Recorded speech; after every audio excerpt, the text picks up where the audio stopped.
right, welcome back, watch fans. We got an exciting episode for you today. We're covering the Rolex GMT, and it's fascinating connection with Chuck Yeager, aviation history, and much, much more. Again, this is look, the Rolex GMT is one of the most popular Rolex models. Possibly today could be the most popular model, right? These things always go in and out of cycles. And up on the screen, we have actually Chuck Yeager's original Rolex GMT that's going to be up for auction next week at Sotheby's. And actually, when I say original, it's a watch that he bought in 1978. We're going to go through that right now. But the fact is that Chuck Yeager might have been involved in the creation of the Rolex GMT. Maybe not so much the inventor, but definitely had a lot of influence on this watch, on the creation of the watch. We're going to go through the documentation on that, but also, more importantly, on making it popular. I think Chuck Yeager, look, a lot of people, a lot of the kids today may not even know who that is. So Chuck Yeager was a legendary test pilot. As the kids would say, he was a badass, right? He was a badass, the original badass, right? So this guy was a test pilot for the Air Force in the 1940s and into the, I think, the 50s. And he was the first man to break the speed of sound. And by the way, when you were a test pilot in the 1930s, 40s, 50s, I mean, that was actually a dangerous job, right? Like, they didn't have the safety equipment today. These planes were, it wasn't like it is today, right? So it was, you had to be really, really good. You needed big balls, and there was a good possibility that you might end up dead, right? And of course, there was a famous book called The Right Stuff that was written by Tom Wolfe. I read the book. I forgot the book, but I think the book was about. I think it was about the space program, right? It was about the space program, the American space program, the start of the American space program, and Chuck Yeager. He actually was kind of the guy who was early on. He gave kind of, again, breaking the speed of sound, these planes, rocket powered planes basically, and the original astronauts, they were all in awe of him. They were like a little bit younger than him. I think they were a slightly younger generation, and they all wanted to be him. I mean, Chuck Yeager was like a legend in aviation, and by the way, that's one of the reasons also that.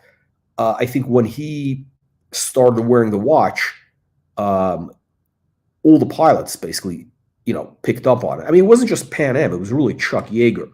Actually, if you read the book, The Right Stuff, actually, let me see if some Marty Welch says Chuck Yeager was my fourth cousin. My grandmother used to babysit him. Whoa, it's crazy. By the way, anybody is welcome to hop on. We got the link going out. Marty, if you want to hop on in a couple minutes, no problem. There's the link. Wow, really interesting. Anyway, so again, if you read the book, The Right Stuff, as I recall, Chuck Yeager had such an influence on pilots that for decades, all these guys in whether it was in the military, whether it was in civil aviation, guys for airlines, they all kind of copied him. They were influenced by him. And I think part of it was, and Tom Wolfe talked about it in the book, if I recall, was that, Chuck Yeager had this kind of a drawl. Was he from like Texas or Nebraska, somewhere Midwest? It was kind of this kind of accent, sort of with a slight drawl. And, back in the day, like all these pilots, they would all like have that very, it was like a stereotype. I think Saturday Night Live did like a skit on this, but these pilots always had this like way of speaking. Like, I can't do the imitation. I just don't have the voice, but they would have this manner of speaking, and everything was very relaxed. It was like a very relaxed, and they could say like whatever, like the plane's gonna crash, but they would also in a very relaxed manner. But then this like kind of a slight drawl. I think it was sort of an accent from Nebraska or North Dakota, whatever it was. You got to read the book. Maybe Marty can tell us where Chuck was from. I forgot where it was, but so pilots, they all copied him. I mean, he was the original influencer. But okay, let's take a look at this watch, and then we're going to do a deep dive into the history of of the Rolex GMT. Okay, so let's take a look at this. So next week, Sotheby's, I think Tuesday, right? They're going to be auctioning this Rolex GMT Pepsi, the Pepsi 1978, circa 1978. And let's take a look at this. Let's take a look at what you get. Hang on a second. Let me do a zoom in here. Let me zoom out a little bit. Okay, it's not going to work. But anyway, look, here's the watch. Does it come with box papers?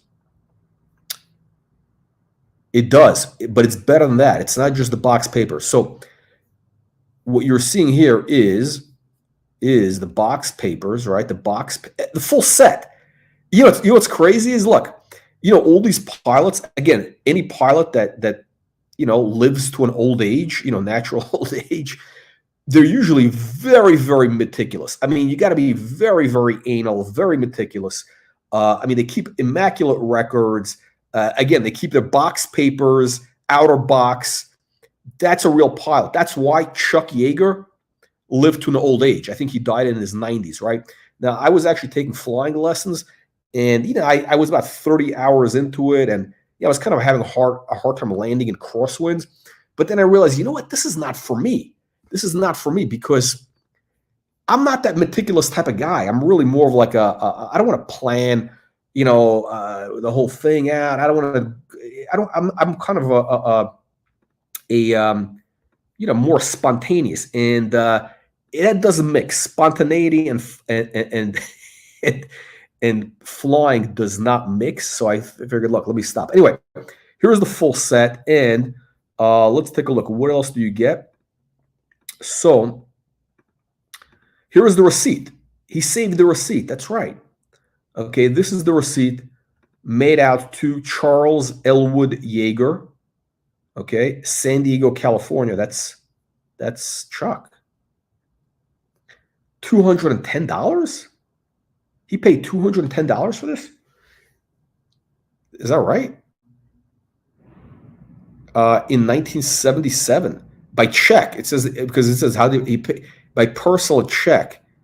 That sounds like too good to be true. No, I don't know. How much was that watch in 1970? Again, this was in the Caribbean, U.S. Virgin Islands. Maybe maybe there was an extra discount. I mean, these things, again, they weren't that easy to sell. $210. I mean, it sounds too good to be true. But anyway. Today it's worth, apparently the estimate is 20 to 40,000. Now, as a regular watch, with a full set, it could be worth, I don't know. I'd like to say maybe, I don't know, 15,000, 16,000, as a just a regular watch. But because of the history, may have extra. However, look, to be clear, he wore this watch in his 70s already, okay? So this was long after he was retired. This was not the watch that broke the speed of sound. He was basically in his 70s at that point, I think. So it's not that historically important. I mean, it's just cool that, it was owned by the guy who actually may have, invented the watch, right? So let's do a kind of a deep dive into this. I came across this very interesting website. You guys have probably seen this, Jake's Rolex World, right? And it talks, and they got some great long articles. And by the way, let me just mention this before we get into it. If you guys are new to the channel, if you guys are brand new to the channel, make sure that you're getting a free weekly newsletter. Okay, so a newsletter comes out once, twice a week. It's absolutely free. Click the link in the video description below. And every week we have news on everything that's happening in Rolex, Patek Philippe, Audemars Piguet, JLC, all the collector watches, new, modern, and vintage as well. So again, the link is in the video description below. And you know what? I should also say we actually just launched the beta version of our website. That's right. It is watchreporter.com. I'm going to put it up. And that site has news articles. It has a lot of great content. So make sure to check it out. Let me just do this here. Let me just hang on.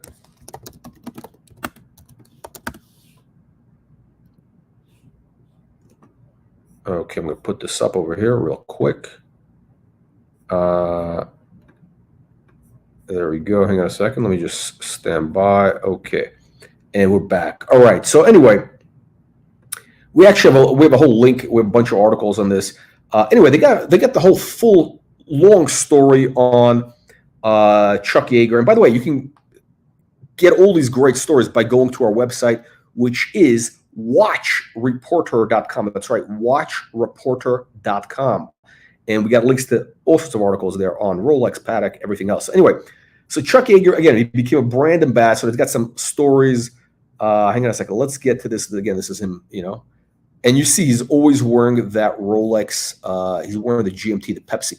And by the way, so what is it based on, right? The Rolex GMT is kind of based on, if I remember, the horizon indicator. The horizon indicator, which had like a red and blue on some of the instrumentation. It was kind of a red and blue type of thing.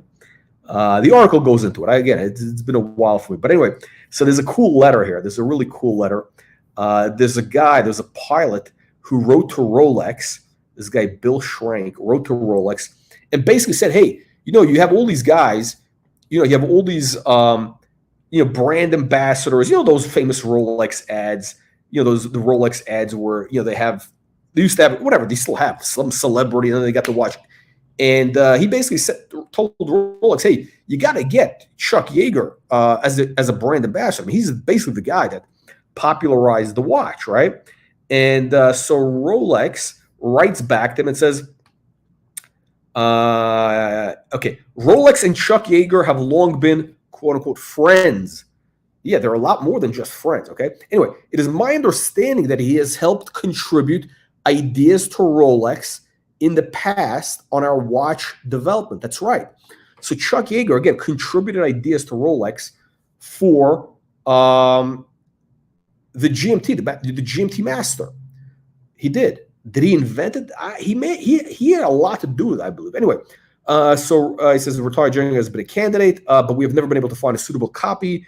By the time when the ad comes out, he's okay. Anyway, next thing you know, they actually did put him in an ad. There it is. That's the ad. Again, the famous Rolex ads. The famous Rolex ads. And this is from, 1987. I remember seeing this ad. Okay, so this is the ad. Chuck Yeager flew at 18. He became a World War II ace.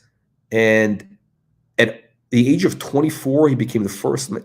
Oh, I didn't know that. He was 24 when he broke the sound barrier? He was only 24? Wow. I thought he was like older. I thought he was in his 30s. Anyway, they got the whole ad. They tell you the story. They show, and then they get the great copy. To the first man to break the sound, but Rolex is essential equipment. Today, General Yeager may well be America's most celebrated pilot. His exploits were featured in the Academy Award-winning film. That's right, it's Oscar-winning film, The Right Stuff. And his autobiography became bestseller. Okay, blah, blah, blah. Okay, so he's got the letter. Oh, okay. And here's a letter from Chuck Yeager. This is from Chuck Yeager himself, written to, I think, this guy, Bill. And he says, I was wearing a Rolex October 14th, 47 when I broke Mach 1. Okay? So Chuck Yeager was wearing a Rolex when he broke the sound barrier. Okay? And it says they developed a rotating bezel for the GMT Master so pilot could have 2 time zones on their watch, local and GMT time. I've been working with Rolex since 1946. Okay, that's really interesting. So what is the actual history of what did he do for Rolex? By the way, I don't think these guys, like old timers, like old school guys, the greatest generation type guys, they were not bullshit artists, right? They were not gonna tell you something unless it was factual. I mean, they didn't exaggerate things. It wasn't like, it is today with the influencer culture, so to speak, right? But anyway, so what was he doing? It would be interesting to find out exactly what was Chuck Yeager doing for Rolex in 1946. But he actually worked with what's his name? He obviously was connected to Hans. What's his name? What's the guy? So there's more. The CEO, the founder of Rolex, the CEO of Rolex. What's his name again? Bill. Shit. All right, the name escapes me. Okay. Anyway, so here we got more stuff. Chuck Yeager again. Rolex GMT always on the wrist. I mean, through his whole life, he's wearing Rolex, right? 1986. Now, this could be the watch. This could be the watch. No. Because this is an Oyster. And the one that's at Sotheby's is in a Jubilee. He may have had several. We don't know. You know, maybe he gave him his gifts. We don't know. Okay, so if you want to grow, there's probably got to know when to push it, when to back off. And you got to be meticulous. You got to be meticulous. That's why that watch, it's got box papers, receipts, everything. I mean, that's how you know it's Chuck Yeager's watch. Okay, so now that we get into it, was Chuck Yeager involved with the GMT design, right? By the way, red, blue. So not only is it on the Horizon thing, I forgot what it's called on the plane, but you know, these are very American colors. Red, blue. You got the white and the red, white, and blue. I mean, it doesn't get more patriotic than this, right? Anyhow, so check this out. So watch it, GMT Master. Oh, it was $240 in what year was this? 1955. Wait a minute. It was $240 in 1955. He paid $220, in 1970. So it's like 20 years. It's not that. Okay, so 20 years. It's possible they may have had discounts. It is possible. It's possible it could have. Anyway, it's 100x, basically. It's 100x. The value of Chuck Yeager's watch has increased 100x. So, I mean, I don't know. Where else could you have gotten a return of 100x over the last 45 years? I don't know. Real estate, stock market? No. Okay, so let's take a look. Okay, they're going into it. Jacques Cousteau involved the Submariner. So again, Rolex is working with. Again, they're working with. These guys who are basically the best in their field. Whether it was Jacques Cousteau in the Submariner, or again for aviation it would be Chuck Yeager. And, their big idea was, I mean, they're very smart, right? They chose really influencers. They chose influencers.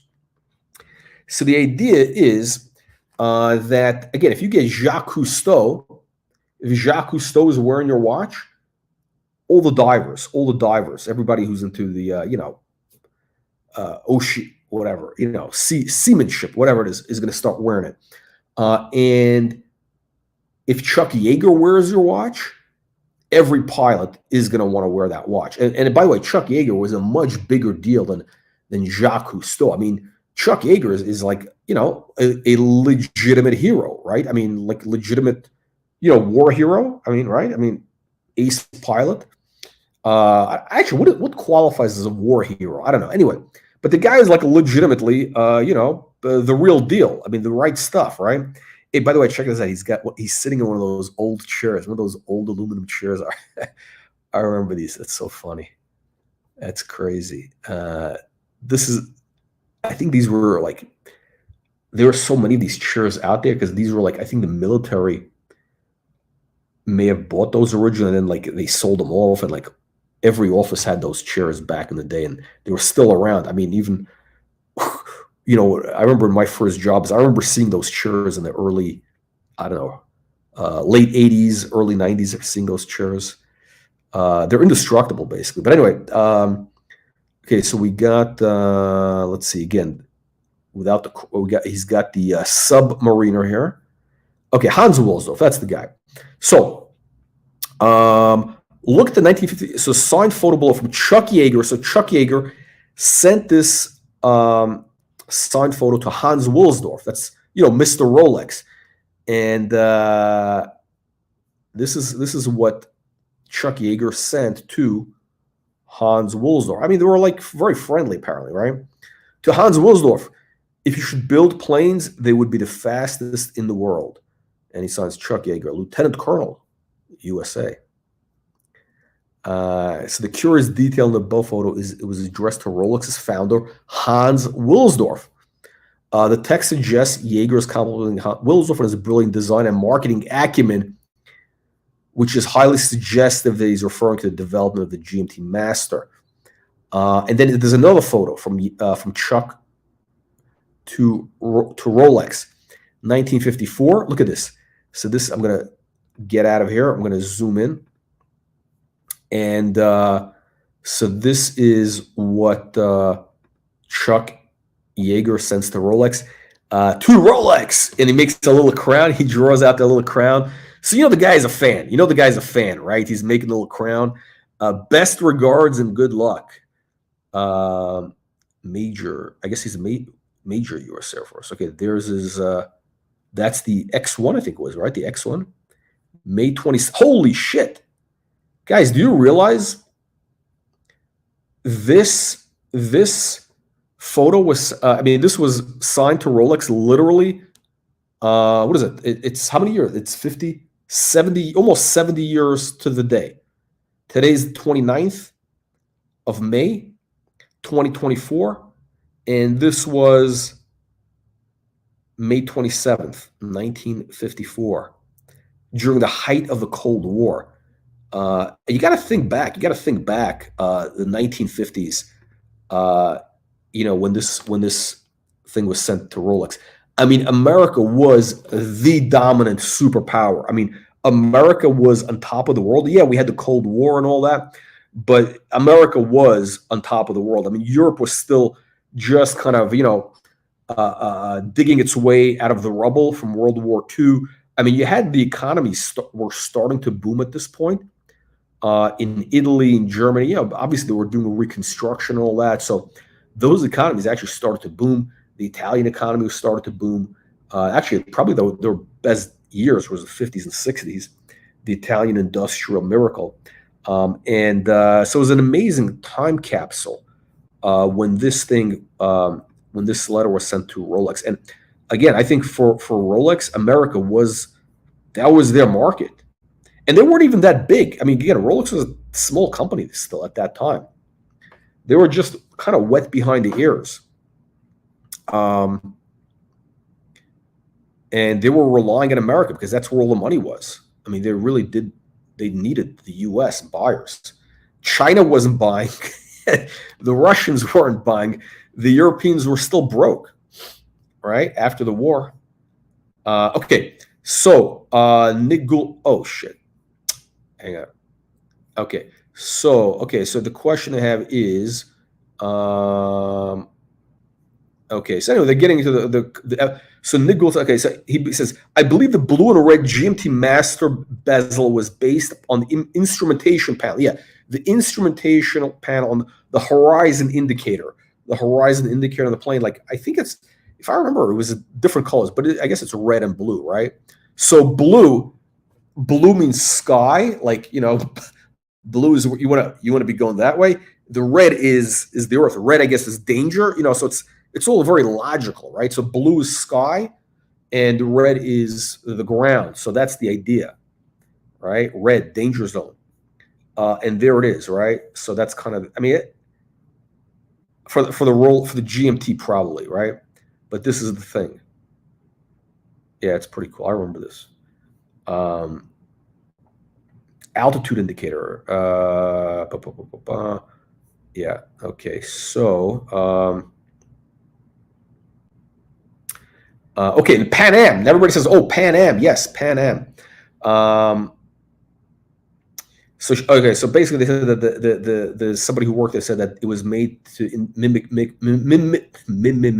mimic the altitude indicator of the DC-6, which Pan Am was flying, right? So again, Pan Am obviously is most associated with the Rolex, with the Pepsi, the GMT, but it really was.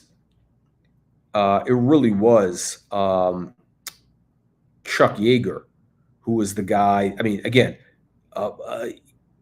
Pan Am looked up to Chuck Yeager. Okay, probably half the guy. I mean, more. I mean, not half. I would assume just about every pilot in Pan Am was in the 50s was coming out of the war, right? They were all like ex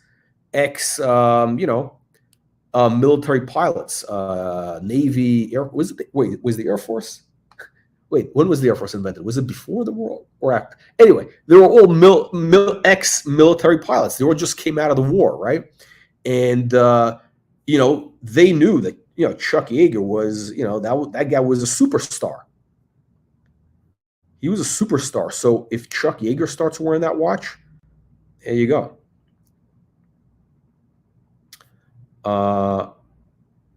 Okay, so Chuck Yeager, 1947, first pilot to fly faster than the speed of sound at Edwards Air Force Base. Edwards, that's the one. Is that the one in California? Where is Edwards? I think. And he was wearing a Oyster Perpetual. What kind of man would wear a Rolex Oyster Perpetual in such an environment? Okay, so he's got the whole story. Blah blah blah. Let's see. There it is. There it is, my friends.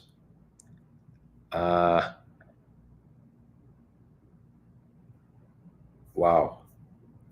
Okay, let's take a look at this. Let's take a look at this video real quick. Just curious, is he wearing the Rolex there? In October 1947, at Muroc Desert Test Center in California.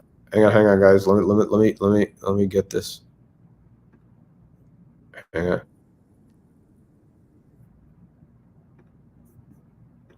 Okay, can you see it? Okay, we got the Chuck Yeager story. There we go. Ready for this? Okay. Here we go. 1947, at Muroc Desert Test Center in California, history is made by this aircraft, the XS-1, and its pilot, Captain Charles E. Yeager. This airplane and this pilot are about to be the first ever to fly faster than the speed of sound in level flight. Oh, yeah. The B-29 will take the XS-1 aloft and launch her at an altitude of about 35,000 feet. The XS-1 is not a military aircraft, but a flying research laboratory designed to test the effects of supersonic flight upon airplanes. Is that Gato? Powered by 4 rocket engines. Rocket engines? Empty is less than 5,000 pounds, but it carries 8,000 pounds of fuel. B-29s have done a lot of memorable things, but none of them ever before had a mission quite like this one. And no airplane ever did what the XS-1 is about to do.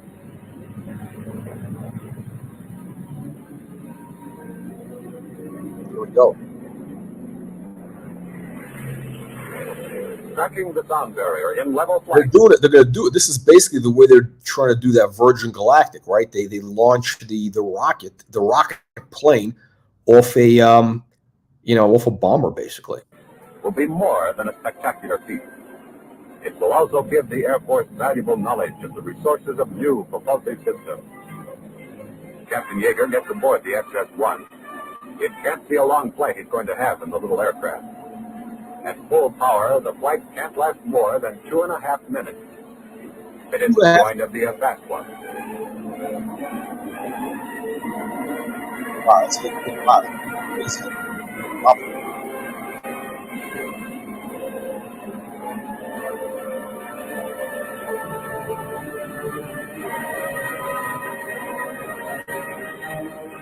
Ready. The radar crews are ready too, to do the timing. The only possible method for timing aircraft at extremely high altitude. How do you time aircraft? I bet Rolex wanted to get a piece of that, right? They probably wanted to have the big logo and everything, you like they have for all sporting events. Timing is big, right?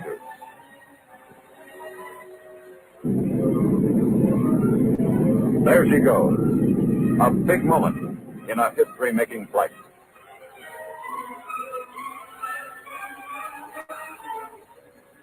Now she's approaching the barrier.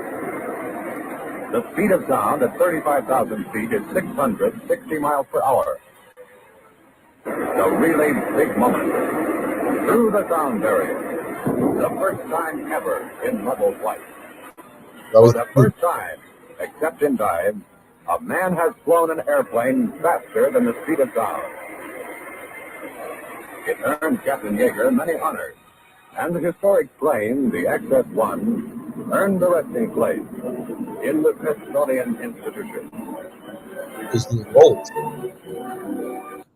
Okay, there we go. That's the deal. That is the. But he was wearing a Rolex, the Oyster Perpetual, and yeah. So there you go. I mean, before all these watches, it was the Oyster Perpetual that was the big deal. And there's a couple of others coming up at auction here. Let's see. Okay, so what else do we have here? So there's more Chuck Yeager. We got 1974 historical background. Okay, let's see.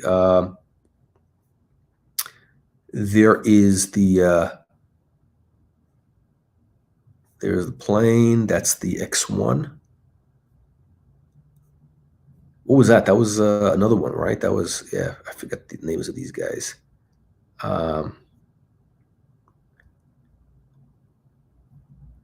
Okay. By the way, so there he is with Truman. Truman also was a watch guy. I think actually he was given, or he had, I think he was given as a gift, the Universal Genève Tri-Compacts. I think it was called the Truman Edition. He was given that as a gift, but he had cool watches. I mean, that guy had great style, Harry Truman. Let's see. We got there. Okay, now what is he wearing there? What is that? What is on the wrist? That looks like it could be a. Could be a. Is that a perpetual oyster? Just an oyster? Could be an oyster. There we go.